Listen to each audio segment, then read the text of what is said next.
What's going on, everybody? Gar Hoover here, and today we're going to be going through my track Breathe, made on the PO-33. Breathe is just like a chill electronic track. It really is just emphasizing different chord voicings and getting that nice melody and that spacious groove going on. As always, if you want to pick up the samples, go to the description below and click the link. You can take those samples and use them however you want. You can put them on your PO-33, use them in your DAW, whatever you want to do with them. Feel free to use them however you'd like. Also, if you've never listened to the track Breathe, feel free to check it out up here, give it a listen before jumping in. I'll kind of preview each section, but if you really want to get a full feel for it, listen to it right here first. That being said, let's start walking through this track.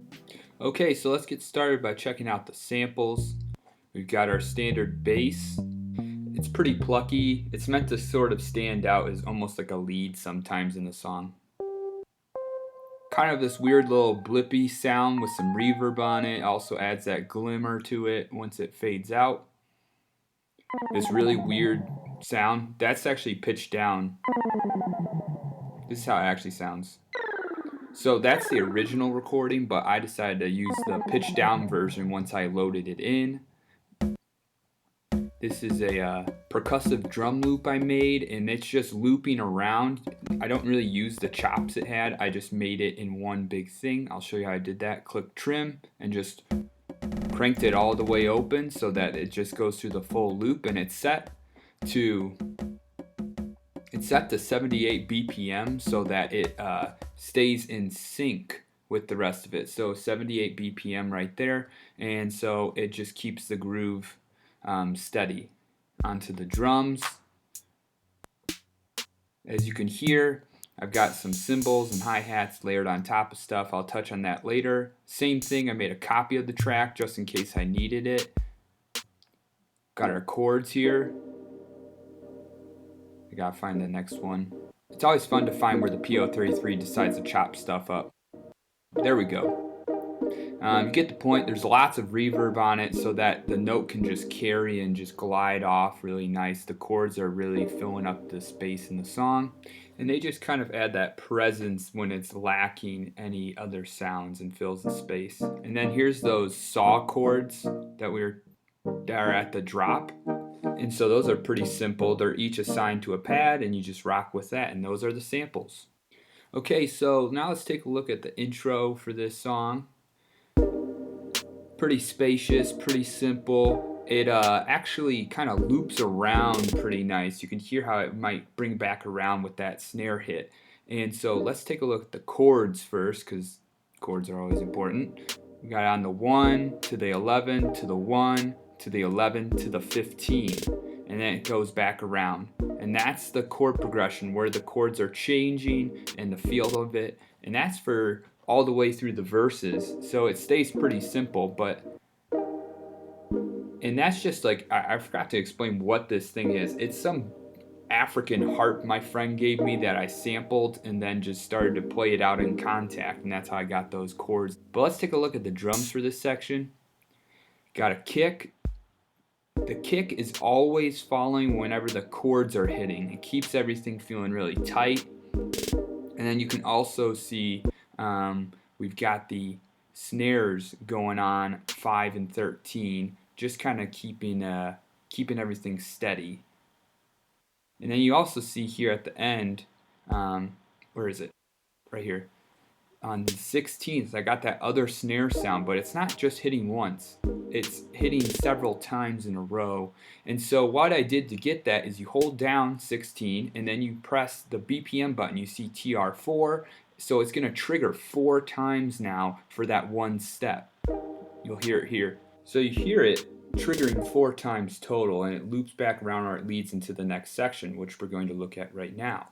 Okay, time for what would be sort of the verse section. So this has an interesting pattern to it. We're going to go from 3 to 4, back to 3, down to 16. So we have the first pattern going, onto the second pattern, back to the first pattern, and now it's going to go to the alteration, which is the third pattern, but it's technically the second pattern. So it goes 3, 4, 3, and down to 16, as we talked about earlier. So it keeps this good vibe where it's able to loop around nicely without your ear getting tired necessarily. So we don't really have to look at the chords too much. They're the exact same. We got it on the 1, the 11, and then on this one it's the same thing. We got the 1, the 11, and to the 15 for that double pluck or emphasis. And the same thing for pattern 16, which is just kind of the alternate of the second pattern. The drums, we have that drum percussion pattern going on, and that just gets triggered on the first step of every pattern. You'll see that here. Remember, it's at 78, so it's going to stay in sync with the whole song. So that's all I have to do. So just triggering it on the first step, and it adds a lot more content than I'd be able to get normally. So if we go to the alteration of the second pattern, pattern 16, I'm using the high pass filter to add a little effect to this drum loop. What I'm doing is I'm holding down right, and I'm going to the filter setting and effects, and then I'm holding down right and I'm twisting the filter up and writing this filter sweep in. And so I have it written in. It's probably not the best I could do right now, if I'm being honest. Let me try again. Why is it not responding? This is really weird. Oh, make sure you're not pressing one of the steps. You gotta press right. That was an idiot move on my half. Let's see here. You can hear it being affected by the low pass. Here we go, sweeping it up. And if I increase the resonance, you should be able to hear this sweep taking place a little bit on that percussive section, and it just adds a little bit of a fun effect that kind of lets our ear know that something's about to happen. We're either looping around or we are going to be going into a new section. So now let's take a look at the drums for this section. We've got our kicks, once again, only on the chord changes, just as we had talked about with the intro. But you'll hear the kicks sound a little bit different than what we had for the intro. These have a hi-hat that's layered on top of the kick. And that's something I did beforehand while in Logic when I was making these drum kits. That's how the normal kick sounded for the intro, and this is what we're using now for the verse. It's a hi-hat layered on top. And because it's layered, that means I only need one track for drums, which makes it a lot easier. And let me show you what I mean by that. So you have the kicks, and any other open spots I'm filling in with a hi-hat. Obviously we have our snare on 5 and 13, so I'm only using the first row and the third row to get that straight feeling beat. And that's on all the patterns. The 16th step of that second pattern has that snare that we had done in the intro right here. It's the exact same thing. So when I have similar drum beat and chords, I just copy paste it into the next section and then spice it up a little bit. But let's talk about pattern 16, the alternate. So everything else is staying the same except 14, 15, 16, we have snare hits that kind of add a trappy feel to it. So we've got this high pitch one, this middle of the road one, and then the original sounding sample. And what I do to make that is I find the snare sound, pitch it all the way up when I'm outside of right mode, enter right mode, and then just punch what sound I want in, lower it again outside of right mode, go into right mode. Now I press step 15. Now I go back in and do 16, and so we'll hear it. But they weren't re-triggering quickly. So what we're going to do is just hold it down for the last two, 15 and 16. And now we have it re-triggering twice for both of those, and it adds a little more flair and intrigue to it all. So now let's take a look at the bass line, because the bass line is arguably the most technical part of this song, especially for the verses. So we've got this low root note of C, which, yeah, you can either pitch it up all the way to get to that same spot or keep it at the original pitch. So for the most part, the bass line is sticking with the root note of each chord. We've got a C, we've got an E flat, A flat, and a B flat that we're dealing with here. So let's look at our C note that we play right off the bat. So it rings out, but then the second one, we hold down the step we want and we roll the right knob all the way down so it just says LO1. And so it only rings out for one step and then it cuts off. So it's getting cut off at the snare. And then the rest of the bass line, let me figure it out again real quick. That's what it sounds like. I'm walking around the rest of the chords. So we have the 1, the 3rd, the 5th, and the octave right there if you hear me playing it out. And so that 11th step is technically the 7th in the chord that we're hearing, but that also happens to be the B flat chord that we're leading into for that next hit. So it's a perfect walk into it. And then you hear that dun dun. That's the 5th of the B flat chord we just landed on. So it helps play around with it a little bit. Let's take a look at the second pattern now, which is pretty similar in rhythm, but it then goes to that E flat and then to an A flat major, 7th over a 9th. I don't know the technical terms. Y'all are just gonna have to bear with me. I just do things that I think sound good. If we're being honest, that's part of the fun of the pocket operator. You're going to do stuff that sounds a little out of the box from what you would normally do with your skills on a piano or some other synth. So now that we've got that E flat, let's talk about the beginning of this pattern. It rings out normal, and then once it hits that 4th step, once again, we're going LO1, twisting it all the way down. It's getting cut off by the snare, and then we hear that same note, and then it walks up once again into what would be the A flat major. Let's see here. It goes the 16th to the 9th to the 10th, if you're just punching it in on your pocket operator. But now let's look at that alternate of the second section, or the second pattern. So you can hear this is a lot busier second time around for the second pattern, the alternate version. And you can hear me walking up, boom, boom, boom, boom. And then, as you can hear, I'm great with pitch, obviously. But you get the point that we got this really moving bass line using similar notes to what I just tried to punch in. Let me see if I can get it a little better. So we start with that E flat, and then we jump up to the A flat, and then we're going to start kind of arpeggiating, which means we're going through the notes of the chord. Something similar to what I'm doing right here. So let's talk about this. I've got the root, and then we've got the 3rd of the chord to the 5th to the octave. And then this note, the 3rd, that number 3 right there is technically the 9th of the chord. And so it adds that extra flair to the bass line, adds intrigue to it. And then I just drop back down to the octave to bring it back home, so that it's not too wild sounding. It brings it back to earth. So the verses don't really have much of a melody line. It's all in the bass where it really shines and kind of keeps your ear interested. Now on to the build. So let's check out the build. I'm just going to play it real quick. Let me punch it in.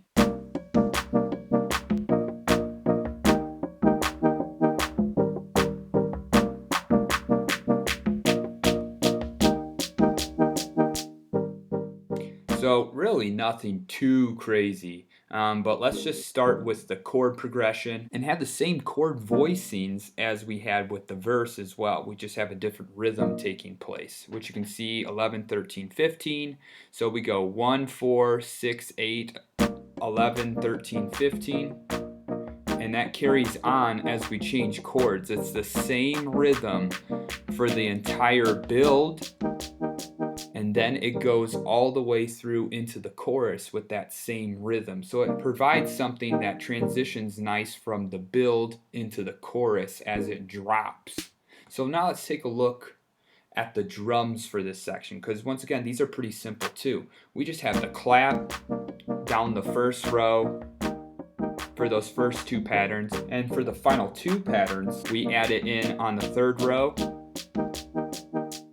And it stops right there on that 9th step for that final pattern. But you can hear what I'm doing here for this pattern is I'm bringing in the high pass, similar to what we saw in the verse with the drums, where you pick the filter that you want, and then you hold down right, and then you twist this left knob to bring it in and record in that sweep that we were talking about. And it adds that energy and that ear candy to let us know that something's about to drop in. And once again, we have that drum rhythm that's going on. Hold on, let me fix this filter. Let me put it back to no filter. There we go. So we have that rhythm still going. That's just triggered first step every single time. Nothing new there, but you'll hear this. The filter is going low pass here. It's on the first pattern, it's starting to drop down, cutting out the high end. And as we get from the second pattern to the third pattern, we're starting to bring the low pass filter back up. And as we bring it back up, that's going to provide that energy to it all. And you can hear the drums coming back in a little bit. But we hear that the drums stop halfway through that final pattern. And it's what we're doing here is creating a choke, something that stops the sample from carrying on, which you can see right here, which I did on step 16. And so let me show you what I do to create a choke. You go into trim and you make the sound as small as possible. I usually bring it just to the end of the sample so I know I'm going to get true silence, and I shrink it down so it's only 1. It's not any bigger. I don't know what the 1 means, what size that is, but and I know it's extremely short. And we hear the drums stopping on that 9th step, which makes it really nice for the chords to stand out before the drop, which we're going to talk about next. Okay, time for what would be the drop or the chorus. I'm going to just lead into it with the end of the build into this section real quick. So let's hear how that sounds.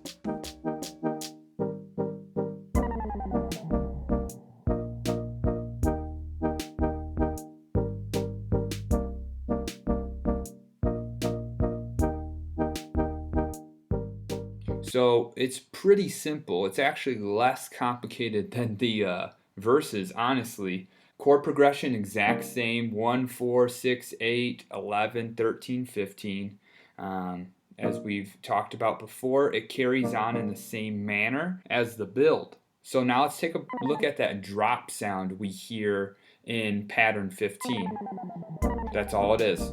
It's just this little sound that lets you know, oh, we transitioned into some fun little thing, adds some spice. And because we're only using 3 different tracks right now, we've got the drums, the chords, and then the bass line, we have a free track available so we can use all 4, and that one's just for that effect. And it can just carry out and ring out as long as we need it without it cutting off other sounds that might be taking place, which is really nice. And so we have an alternate version of that same pattern without it on pattern number 13, so that our ears aren't sick of that sound as it loops back around. It just triggers right that first time at the drop, and then we just hear normal version of the chord progression without it. So now let's just take a look at the drums for this section. Pretty simple. We have that 1 kick with the layered hi-hat on the first row, and then we obviously have our snares on 5 and 13. Nothing too crazy there, but we also hear that just a hi-hat is going on that first row, which keeps it really slow and kind of dragging out.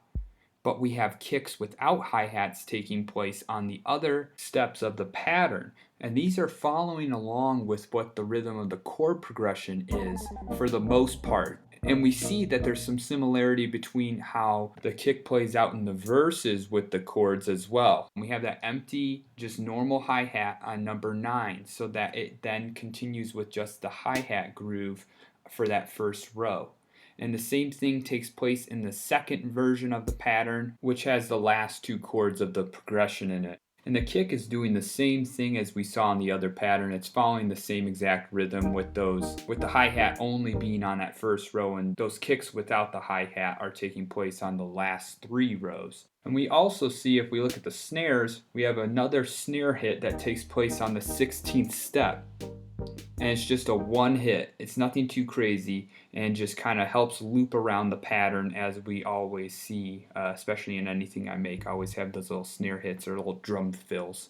And so that does it for the drums. Let's take a look at the bass for this section, this first half of the chorus. The bass is just following the root note of the chord. I didn't want anything too crazy going on with the bass line in this section. It's really supposed to be this chill, gliding out type of vibe. And so it's really just following wherever the chords are hitting for the most part. But you do see that it doesn't always hit with the chord every single time. Sometimes the chord hits by itself and it adds some flair. And so this next section, we're adjusting the length of the bass hit, and it's getting cut off by the snare, just as we've seen in the verses as well. And that shorter staccato type of bass line, where it's not always ringing out fully, really helps contribute to the groove we're going for. And this rhythm plays out through each of these patterns the exact same. The bass notes are just following the chord progression as we've seen throughout all of the patterns thus far. And that really just helps add weight to those chords. Let me show you what I mean real quick. And you can hear that the bass is getting cut off at the snares, and it's not always ringing out every single time.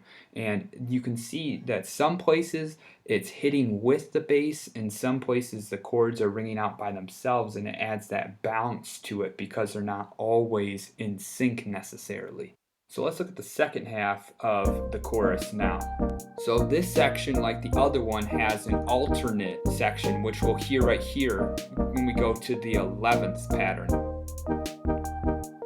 But it's the same bass line and chords as what pattern 10 is. And then we also have that final note that rings out that leads into the intro, which I'll talk about later. But first, let's talk about these first two patterns, which are just the standard ones. Same chord progression as we've been seeing every other place. Same groove as we've seen. Same patterns, same rhythms. The bass line is doing the same thing as it was doing in the beginning of the chorus. Same thing here as well. Nothing new there, but there is something at the end of the pattern, the 11th pattern, that is important when it comes to the bass line. What we do is keep the bass from ringing into the next pattern. We have it cutting off, which means we're adjusting the note length. Remember, we're twisting the right knob as we hold down the note we want. Now it's only going to go for 2 steps and then stop, which means it won't tail into the next pattern and add dissonance as that bass note stops at the 11th pattern and doesn't tail into the next pattern. So now let's take a look at the drums, because the drums actually are different for this second half of the chorus. So let's take a look at these drums real quick. For this first pattern, we've got the normal layered hi-hat kick combo, the snare, and then obviously on the second pattern we have that snare hit on the 16th, as we saw with the first half of the chorus. And for the alternate version of that second ending of that pattern, we have the same thing for pattern 11. But the kicks for this section are pretty interesting. We have the kick where it's layered with the hi-hat obviously in the first row, but we also see that now in the third row. So we get that more steady hi-hat groove taking place with those kicks with the layered hi-hat on 11 and 15. But we have those two other kicks on 6 and 8 that do not have a hi-hat, and they're just the kick themselves. And then we have just normal hi-hats filling in any other steps on that vertical first row and that vertical third row. But we hear that that hi-hat on that third step has a little bit more energy to it, and that's because it's being triggered twice. And that just adds a little bit more of like a lazier feel to it a little bit, and a little more fun. And we hear that on every single pattern for this second section that it triggers on that third step of the sequence. So it keeps that weird rhythm feeling familiar to us. And now let's take a look at the melody that we hear at the second half of this chorus.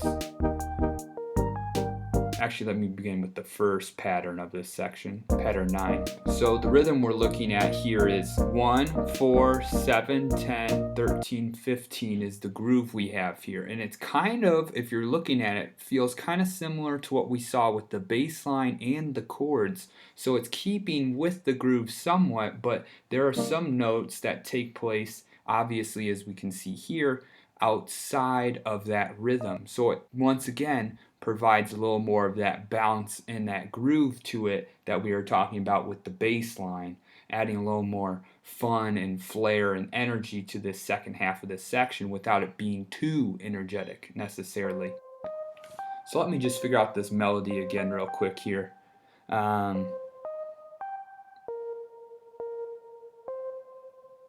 This is taking me a while, I'm sorry about that. Okay, yeah, I'm just trying to remember it.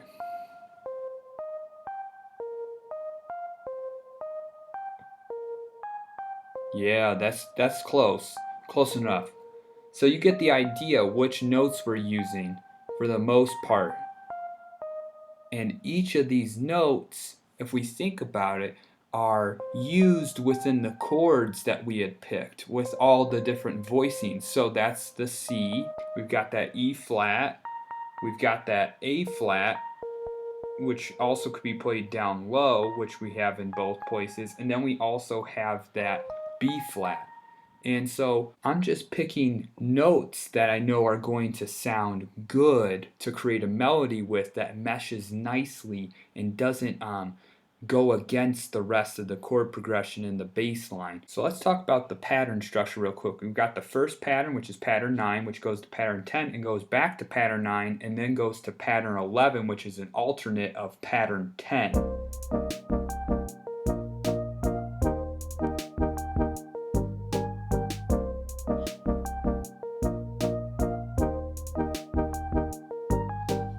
So you can hear that different change in the melody for pattern 11, and it leads well back into the intro as it resolves. As you just heard right there, we just have one note on that first step, and it just kind of rings out because we only have 3 things going on in that intro. Actually, I think it's only 2 things going on, so we can allow that note to ring out fine, and it transitions well into the rest of the intro and back into the verse eventually. So let's punch it out and show you what I mean.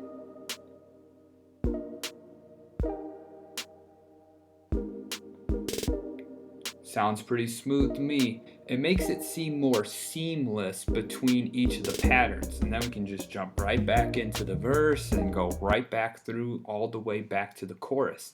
And so that's looking at everything that makes up the chorus of Breathe on the PO-33. So every single time I make a video on the PO-33, people always ask me, how many patterns did you have to chain together? How did you do it? And all of that stuff. Normally it's easy to just write it out on a sheet of paper or something like that. But also you can try and do it by memory if you're feeling a little fun or something like that or really bored. So I'm going to chain together the intro to the verse twice and then through the build once. And then from there we go into the first part of the chorus. And then from there we're going to go into what would be the second part of the chorus, jumping back and forth as we know. We're going to go through that twice, and then we go to that pattern with the note that tails into the intro, and then we go to the second half of the intro, and then back to the first half and back to the second half, and then we would go back through it. But that's only if we wanted to switch up the pattern, which I tend to do is go from the chorus back into the build at the end, which goes back into the chorus, which I'll show you right here. And then I go back through. And because I decide to do that, I have to punch out the entire song. Normally it could be about 32 that just loop around and around and around, but instead I have to chain like 80 something together. So I hope this was a helpful video for you all. If you have any questions, leave them in the comments below. Be sure to grab that sample pack in the description also. Feel free to check out these other playlists or videos of mine. And as always, I hope you have a great day.